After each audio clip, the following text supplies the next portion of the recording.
본문 말씀은 요한계시록 14장 1절에서 5절을 보겠습니다. 요한계시록 14장 1절에서 5절을 보겠습니다.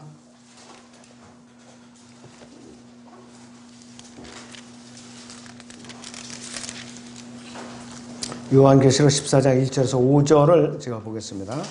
또 내가 쳐다보니 보라, 어린 양이 시온산 위에 서 있고 그와 함께 14만 4천 명이 있는데 그들의 이마에는 그의 아버지의 이름이 쓰여 있더라. 또 내가 하늘에서 나는 소리를 들으니 많은 물소리와도 같고 큰 천둥소리와도 같더라. 또 내가 하프 타는 자들이 하프 소리도 들었노라. 그들이 보좌 앞과 네 짐승과 장로들 앞에서 새 노래 같은 것을 불렀는데 땅에서 구속받은 14만 4천 명 외에는 그 노래를 배울 사람이 없더라. 이들은 여자들과 더불어 더럽혀지지 아니한 자들이니 이는 그들이 동정들임이라. 이들은 어린 양이 어디로 가든지 따라가는 자들로 하나님과 어린 양께 첫열매들이 되어 사람들 가운데서 구속을 받았느니라. 그들이 입에서 교활함을 찾아볼 수 없는 것은 그들이 하나님의 보호자 앞에서 흠이 없기 때문이라. 자, 오후의 주제는 아버지의 이름이 이마에 쓰여진 자들입니다. 아버지의 이름이 이마에 쓰여진 자들입니다. 잠시 제가 기도하고 전하겠습니다. 네, 여기서 지금 요한계시록 14장 1절에서 5절 제가 제목 아버지의 이름이 이마에 쓰여진 자들 이렇게 이제 제목을 제가 말씀을 드렸는데 특별히 요한계시록 14장은 주제가 많아요. 1절에서 5절은 어린 양과 14만 4천 명에 대해 다루고 있고 6절에서 8절은 영원한 복음과 바빌론의 멸망에 대해서 또 666표를 받고 짐승에게 경배한 자들의 멸망에 대해서 9절에서 13절 사이에서 다루고 있고 또 땅의 곡식과 땅의 포도송이 즉 아마겟돈 전쟁에 대해서 14절에서 20절 사이에 계속해서 다루고 있어요. 주제가 어린 양과 14만 4천, 영원한 복음과 바빌론의 멸망, 그 다음에 짐승의 표와 짐승에게 경배한 자들의 멸망, 땅의 곡식과 땅의 또 포도송이 즉 아마겟돈 전쟁에 대해서 다루고 있어요. 그러니까 요한계시록 중에 아주 핵심 중에 핵심이에요. 굉장히 중요한 장이죠. 자, 요한계시록 14장 1절을 다시 봅니다. 또 내가 쳐다보니 보라, 어린 양의 시온산 위에 서 있고 그와 함께 14만 4천 명이 있는데 그들이 이마에는 그의 아버지의 이름이 쓰여 있더라. 이렇게 기록하고 있어요. 이들은 요한계시록 7장 4절에서 9절에 보면 12지파에서 각각 12,000명씩 인을 받아요. 그래서 14만 4천 명이 된 것이요. 그래서 이들은 영적인 유대인들이 아니에요. 문자적인 유대인들이에요. 문자적인 유대인들이에요. 12지파의 문자적인 유대인들이고 이들은 로마서 2장에서처럼 마음에 할례 받은 자들이 아니에요. 성령으로 거듭난 자들이 아니라 이것이에요. 성령 침례 받은 자들이 아니라 이것이에요. 또 갈라디아서 6장에서처럼 하나님의 이스라엘도 아니고 이단들이 주장하는 것처럼 이들은 어떤 무리도 아니라 이것이에요. 문자적으로 실제적으로 이스라엘 12지파인 14만 4천 명의 유대인들을 말하고 있는 것이에요.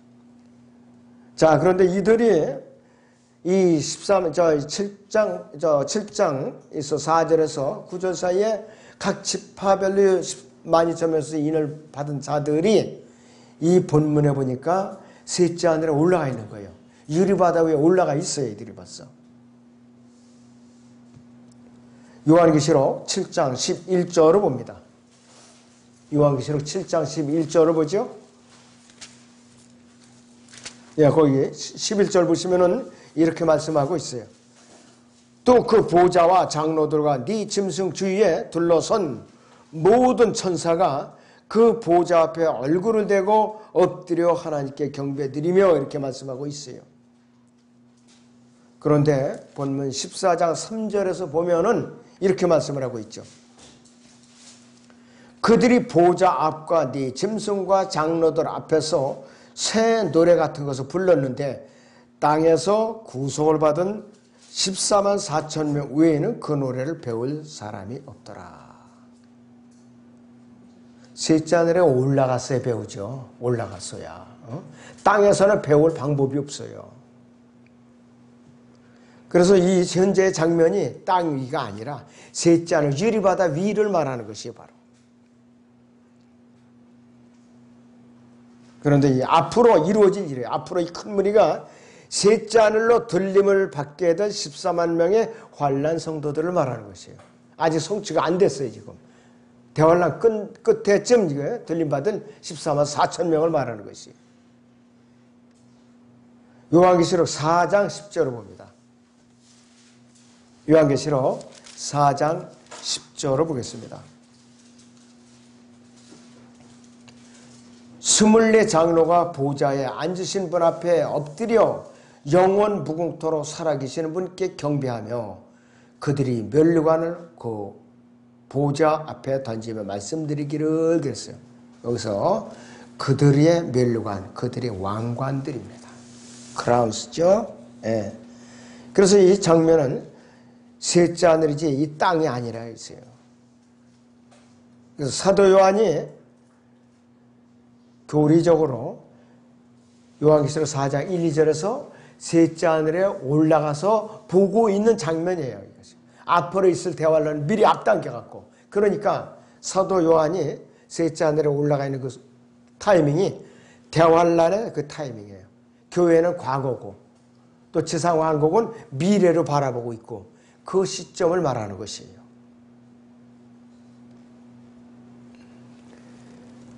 자, 요한계시록 7장 4절에서도 24만 4천 명이 처음에 언급이 됐을 때 이들은 이 대환란을 통과하기 위해서 봉인이 되어서 땅에 있는 것이에요.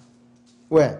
이들이 임하여 하나님의 이름이 봉인이 되었기 때문에 적그리스도가 이들을 해칠 수가 없어요. 왜? 이들은 왕국 복음을 전해야 돼요. 대환란 기간에. 왕국 복음을 전해야 그 임무를 맡았기 때문에 적그리스도가 죽일 수가 없어요. 이들은. 그런데 여기서 이 요한계시록 14장 1절에서 본문에 보면은 시온산이 나와요. 시온산. 이 시온산은 교회가 아닙니다. 이 시대의 교회가 아니에요. 찬송가의 시온성과 같은 교회 그랬죠? 네. 이 실제적인 이 땅에 있는 시온성이 아니에요. 셋째 하늘에 있는 그 시온산을 말하는 거죠. 시온산은 두 군데 있어요. 셋째 하늘에도 있고 땅에도 있어요. 땅에 있는 것은 올리브산을 말하는 것이 앞으로. 거기가 바로 성전토를 말하는 것이.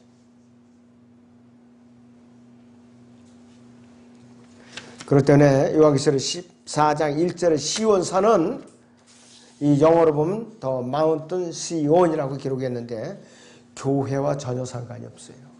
문자적이고 실제적인 것이고 실제적으로 면적을 차지하고 한 장소를 말하는 것이요. 시브리서 12장 22절을 보겠습니다. 시브리서 12장 22절을 보겠습니다.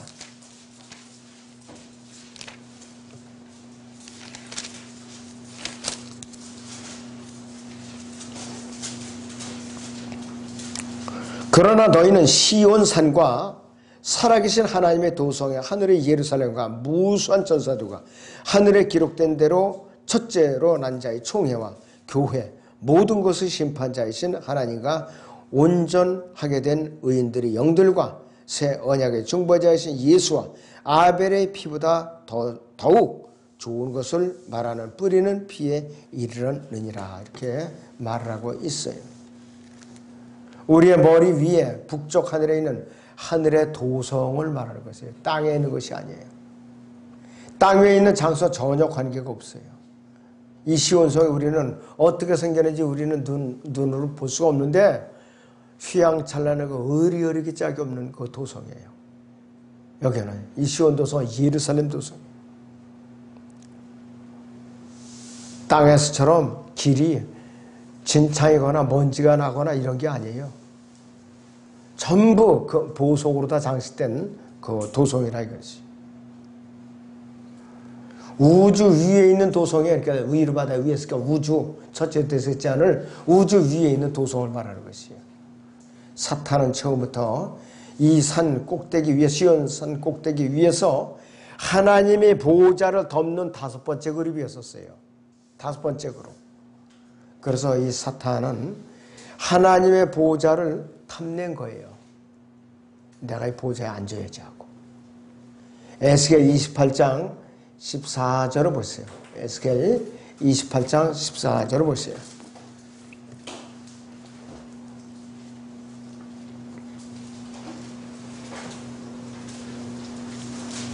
네, 여기를 보시면은 이렇게 말씀하고 있죠. 너는 기름 부음을 받은 덮는 그룹이라. 내가 너를 그렇게 세웠더니 네가 하나님의 거룩한 산 위에 있었고 네가 불이 돌돌 가운데를 위아래로 걸었다. 이렇게 말하고 있어요. 5 그룹이 있었어요. 동서남북을 에워싸는 그룹과 덮는 5번째 그룹인데 특별히 5번째 그룹인 루시퍼는 기름 부음 받은 그룹이에요. 보통 그룹이 아니에요. 그런데 이가 반역을 품었던 것이에요. 이사야서 14장을 보시기 바랍니다.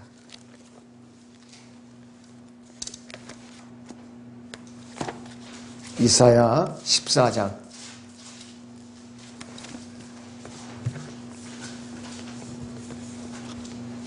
12절부터요. 오 아침의 아들 루시퍼야 네가 어찌 하늘에서 떨어졌느냐. 민족들을 연약하게 하였던 네가 어찌 땅으로 끊어져 내렸느냐. 이는 네 마음속에 말하기를 내가 하늘에 올라가서 내가 내 보호자를 하나님의 별들보다 높일 것이요 내가 또한 북편에 있는 회중의 산 위에 앉으리라. 내가 구름들의 높은 곳들 위로 올라가 내가 지극히 높으신 분같이 되리라 하였습니다. 그러나 너는 지옥까지 끌어내려질 것이요 구렁의 사면에까지 끌어내려지리라 했습니다. 예수님께서 이 땅에 내려오시면은 아마겟돈에서 그를 묶어서 깊은 구렁에다 가둬두셨다가 천년왕국이 끝나고 백보자 심판서 가서 그를 이제는 심판을 해서 영원한 불못으로 쳐넣어버릴 거예요. 이것이 사탄의 종착역이에요. 아직까지는 2단계밖에 타락을 안 했어요. 위치적으로 첫째 하늘에 머물고 있어요. 대환란 때 땅으로 이제 쫓겨 내려오죠. 아마겟돈 전쟁을 통해서 깊은 구렁에 갇히죠.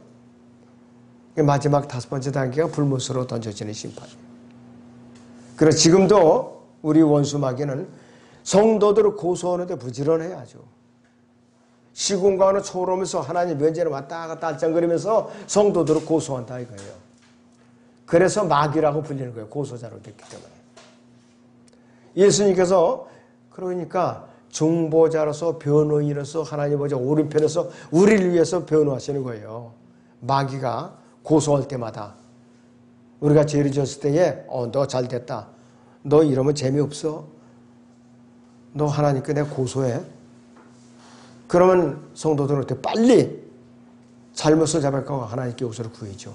그때 예수님께서는 변호해 주시는 거예요. 그러니까 이제 하나님께서는 예수님의 변호만 일방적으로 들으셔요. 그럼 무죄, 방망이라 부지런히 두드리시는 거예요. 사탄에 고소 안 하고 도지도 않을 겁니다. 만약에 예수님께서 변호를 안 해주고 계신다면 우리는 큰일 나는 거예요. 여기저기 송곳에 찔러갖고 우리는 죽어요. 가다가. 그리고 이 요한계시록 14장이라는 시온산은 시편 48편에 언급된 그 북쪽이에요. 그 북쪽을 말하는 거예요. 시편 48편 2절에서 북편에 있는 위대한 왕의 도성 시온산은 그 자리 잡은 곳이 아름다우며 온 땅이 기쁨이니 그랬어요. 아름다운 장소라고 그랬어요. 나침판으로 방향을 측정했을 때 정북 방향을 말하는 것이에요. 정북 방향. 여러분이 앉아 계시는 이 장소는 방향이 서북 방향이에요. 지금. 자, 좀 틀어졌죠. 좀.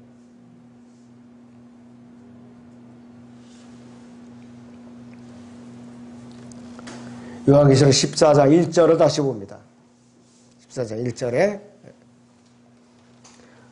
또 내가 쳐다보니 보라 어린 양이 시온산 위에 서 있고 그와 함께 14만 4천 명이 있는데 그들이 이마에는 그의 아버지의 이름이 쓰여 있더라 그랬어요.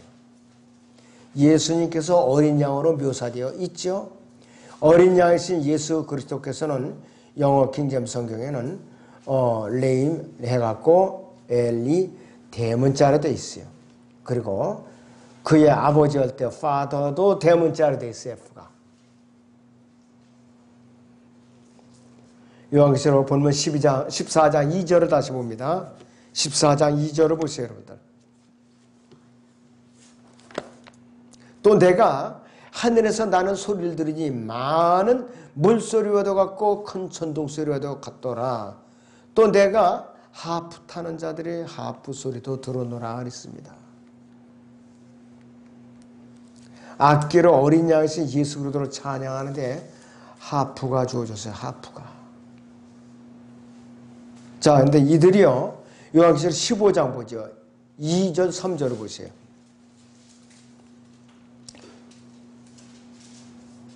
내가 보니 불로 뒤섞인 유리바다 같은 것이 있고 그 짐승과 그 형상과 그의 표와 그의 이름의 숫자에 대해 이긴 자들이 하나님의 하프들을 가지고 유리바다 위에 섰더라. 그들이 하나님의 종 모세의 노래와 어린 양의 노래를 부르며 말하기를 전능하신 주 하나님 주의 행하신 일이 위대하고 놀라우니 성도들이 왕이여 주의 길은 의롭고도 진실하나이다. 아주 위엄 있는 찬양을 드리고 있어요. 모세의 노래는 율법이죠. 어린 양의 노래는 뭐예요? 은혜예요. 은혜. 믿음과 행위로서 구원받은 자들이에요.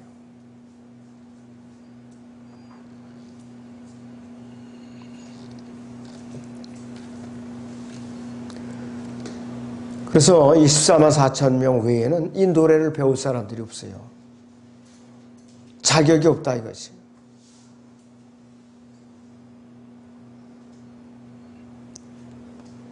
그래서 이들은 믿음을 통해서 은혜에 의해서 은혜와 은혜의 율법을 더해서 구원받은 자들로서 이들이 구원의 짐승의 표를 거부하고 끝까지 견뎌서 구원을 받은 사람들인데 요한계시록 12장 17절을 보겠습니다. 요한계시록 12장 17절을 보죠.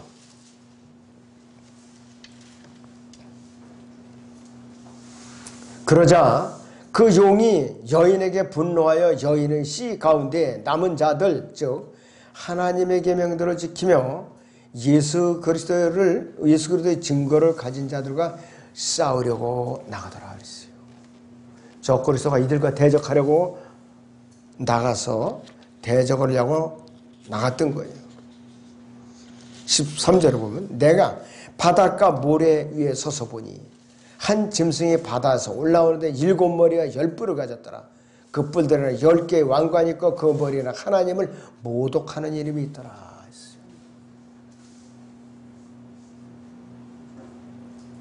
적그리스도에게 권위를 넘겨주기 위해서 나라들이 연합해가지고 나타나는 거예요. 유럽연합을 말해요. 지금 유럽연합.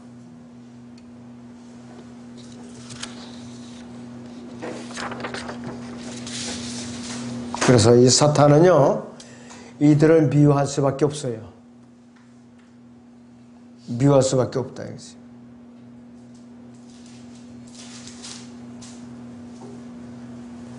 하나님의 계명들은 모세의 율법이나 모세의 노래를 말하고 또 예수 그리스도의 증거는 은혜로 어린 양의 피로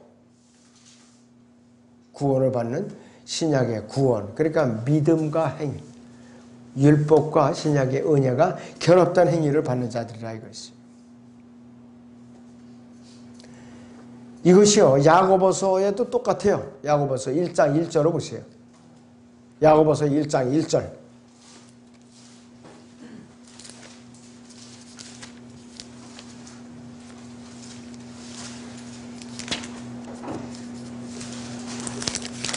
야고보서 1장 1절에도 하나님과 주 예수 그리스도의 종 야고보는 널리 흩어져 있는 12지파에게 문안하노라 그랬습니다.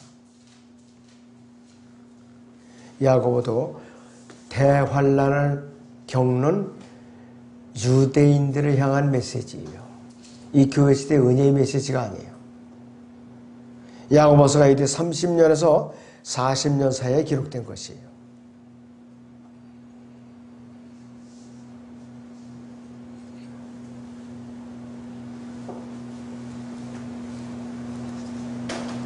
교회 시대의 노래 부르는 거 아니에요. 이 교회 모세의 노래나 어린 양의 노래는 교회 시대하고 전혀 관계가 없어요. 아무데나 갖다 적용시키고 날벼락을 맞습니다. 자, 여기 요한계시록 다시 14장 본문 4절을 보겠습니다.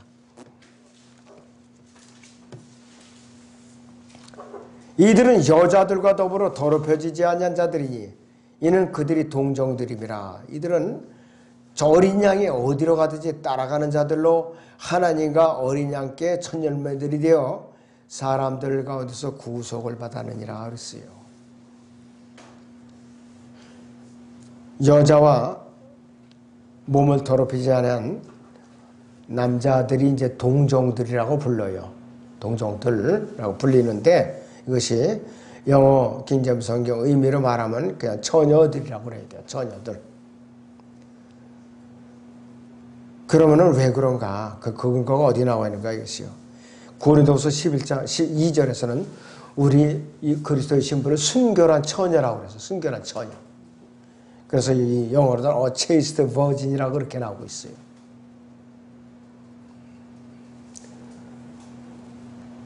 하나님 말씀 어디에도요 그리스도인들이 처녀들이라고 기록된 데가 없어요. 우리는 단수입니다. 순결한 처녀예요. 우리는. 예수님은 일부 다처제가 아니에요. 그분께서는. 일부 다처제로 여러 첩을 거느리는 분이 아니라 이것이. 자, 그래서 한 낱말에 영어에서 한 낱말이 단수와 복수가 교회 시대냐 대환란 시대냐 엄청난 차이가 있어요. chaste virgin 하면은 교회 시대에 예수님의 신부인 그리스도인을 말해요. virgins하고 처녀들 하면은 대환란 때의 24만 4천을 말하는 것이에요. 완전히 시대가 갈리고 생사가 갈리는 길이에요. 엄청나고 요 S자 하나 놓고 붙였다 띄었다 하면 이렇게 차이가 나는 거예요. 그래서 이 올바른 교리와 거짓 교리 사이에 차이가 벌어지고 마는 것이에요. 사람들이 그 뭐 복수 단수 복수 무슨 대수로냐 구원만 받았으면 됐지 이러면서 사람들이 이 말을 하면은 무시하고 우습게 알아들어요. 성경에서 단수 복수 차이는 엄청난 차이가 있어요. 그리고 현재 시제 과거 시제 현재 수동태 엄청난 차이가 있어요. 또 아까 성경 공부 시간에 됐죠. 성령으로 술 취하지 말고 성령으로 충만하라고 그랬잖아요. 그 충만하라 시제가 뭐예요? be fulfilled 이렇게 돼 있잖아요. 충만한 상태를 유지하라 이 뜻이에요. 유지하라.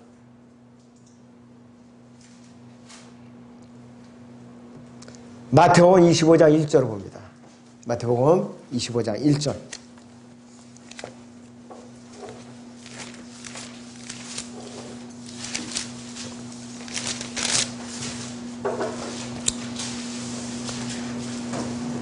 그때 하늘의 왕국은 등불을 들고 신랑을 맞으러 나가 10명의 처녀들과 같았냐고 했어요. The kingdom of heaven. 하늘의 왕국은 10명의 처녀들과 같다고 그랬어요. 대상이 이 그리스도인들이지 유대인들이지 그리스도인들이 아니에요.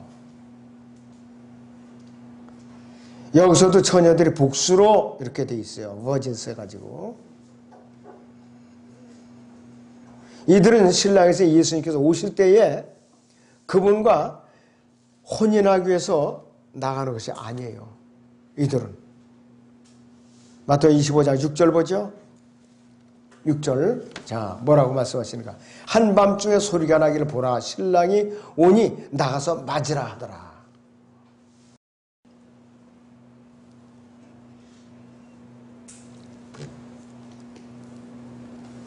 자, 그러니까 이 나팔절에는 말이야, 이게. 여기서. 나팔절. 나팔절은 뭐예요? 이 14만 4천 환난 성도들이 휴거이고 예수님의 또 아마겟돈 전쟁 때에 지상으로 내려오는 것을 예표하는 거예요. 이것이 바로. 그리고 24만 4천 명 대환란 때 끝까지 견뎌서 신랑이신 예수 그리스도께서 오실 때에 그분을 맞이하기 위해서 들림을 받게 될 환난 성도들이라는 걸 우리가 혼돈해서는 안 돼요. 우리 휴거하고 달라요. 우리 그리스도인들하고. 교회 시대에 공중으로 우리를 맞이하러 오실 때에 들림받는 그리스도의 몸은 뭐라고 불리느냐? 순결한 처녀라고 불려요. 고린도 후서 1장 1절 3절 사이에 보면 순결한 처녀라고 부르는 것이요. 체이스트 버진이라고 그래가지고. 14만 4천 명은 끝까지 견뎌서 모세의 율법을 지키고 모세의 노래를 부르는 처녀들이에요. 그래서 이 신랑이신 예수님께서 이 땅에 차지하려고 오실 때에 그분을 맞이하기 위해서 대환란 후반쯤에 미리 들림받는 사람들이에요. 그리고 이 그리스도인들이 혼인식에 예수님과 혼인식에 이들은 동료들로서 참석을 해요. 혼인식에 동료들로 참석을 해요. 왜? 신랑이 이 세상 결혼식 때도 신랑의 친구들이 오잖아요. 하객들이. 신부의 친구들도 오고 그런 개념을 이해하면 빨리 가는 거예요. 이해가 빨리 가는 것이. 자, 시편 볼까요, 우리? 시편 45편 13절 14절을 보죠.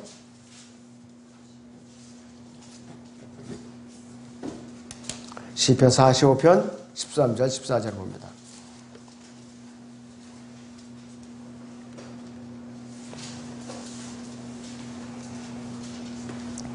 왕의 딸이 안에서 온갖 영화를 누리나니 그녀의 옷은 금으로 수놓았도다. 그녀가 수놓은 옷을 입은 왕께로 인도될 것이요 그녀를 따르는 그녀의 동료 처녀들도 왕께로 인도되리니 이랬어요.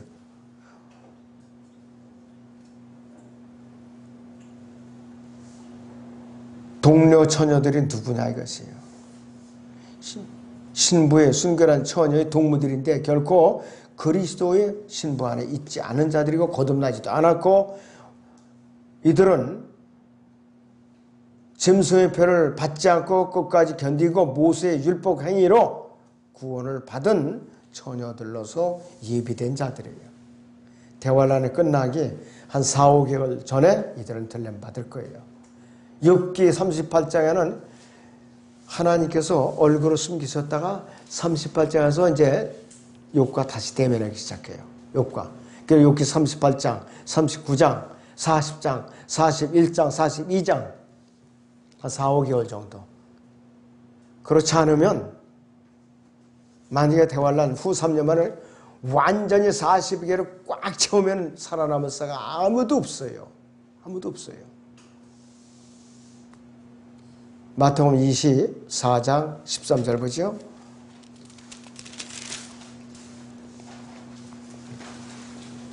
그러나 끝까지 견디는 자는 구원을 받으리라고 했어요.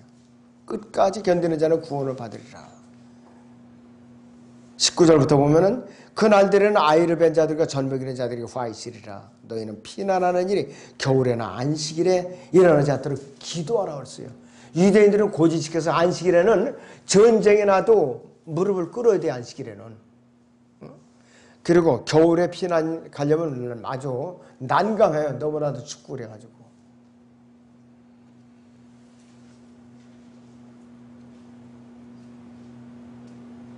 자, 그래서 이들을 위해서 하나님께서는 22절 보시면 만일 그 날들이 단축되지 아니하면 어떤 육체도 구원받지 못하리라. 그러나 택함을 받은 사람들을 위하여 그날들이 단축될 것이라. 택함을 받은 자들을 위하여 그랬어요. 14만 4천 명 택함 받은 자들을 말하는 것이.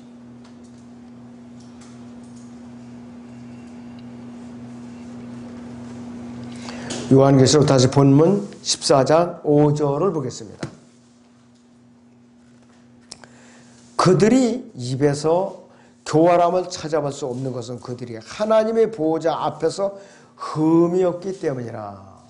하나님의 보호자 앞에 올라가면 교활한 짓을 할 수가 없어요. 왜? 우리 성품이 예수님 성품으로 빈입어서 변화받은 후라 이거예요. 얕은 수 쓸 수도 없고 잔머리 굴릴 수도 없고 뒤통수 칠 수도 없어요. 그때는 모든 인간의 속성이 다 예수님을 닮는 것이에요. 그 요한계시록 14장 5절은 지상재림 직전의 한 장면이에요. 이 환난 성도들 24만 4천 명은 끝까지 견뎌서 짐승의 표를 받지 않고 사탄을 이긴 사람들이라 이랬어요. 모세의 율법을 굳건히 지킨 사람이라 했어요. 예수 그리스도를 그들이 구세주로 믿어서 구원을 받은 사람들이에요. 그렇기 때문에 이들은 성령 침례를 안 받았어요. 성령으로 할례받은 사실이 없죠. 성령으로 거듭난 사실이 없으니까 끝까지 견뎌야 되는 거예요. 끝까지. 그래서 이들의 구원은 은혜와 행위의 결합으로 이루어지는 구원이다. 은혜와 행위로 결합되어진 구원이다 이것이에요.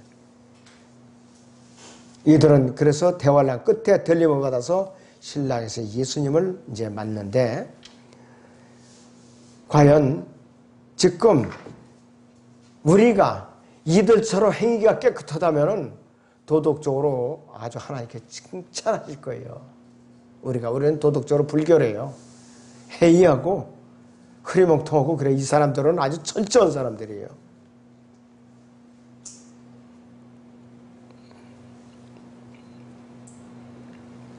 자, 성령 하나님께서는 성경 구조들을 비교해서 진리를 계시하세요. 지금도 여전히 그렇게 하고 계셔요. 지금도.